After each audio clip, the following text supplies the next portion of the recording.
आज आम्ही कुठे गेलो हे तुम्हाला माझ्या व्लॉगमध्येच कळणार आहे। चला तर सुरुवात करूया आपल्या व्लॉगला। तर नमस्कार मंडळी, मी अंकिता तुमचं स्वागत करते परत एकदा माझ्या नवीन ब्लॉगमध्ये। तर आज आम्ही कुठे गेलो होतो, हा जर प्लेस तुम्हाला माहिती असेल तर खाली तुम्ही मला कमेंट करा की हा प्लेस कुठला वाटतो।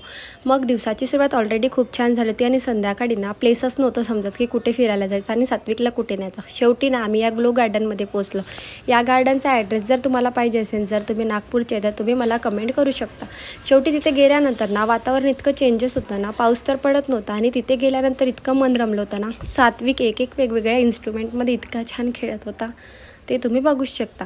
तिथे गेल्यानंतर ना मी पण छोटे झाले होते आणि मी पण माझ्या बालपणीच्या आठवणी ताज्या केलेल्या होत्या। मग तिथे गेल्यानंतर वेगवेगळ्या इन्स्ट्रुमेंटमध्ये सात्विक इतका छान खेळत होता की त्याला घरी जायची बिलकुल इच्छा नव्हती। आजारी तर होता बट त्याचं खेळणं काही थांबत नव्हतं। ते गार्डन ना पूर्ण लाईटिंगने इतके छान डेकोरेट केलेलं आहे। तिथून निघायला ना आम्हाला बराच लेट झाला। मॅक्झिमम आमचे 2 ते 3 तास त्याच गार्डनमध्ये गेले आणि खरंच ना निघायची बिलकुल इच्छा नव्हती।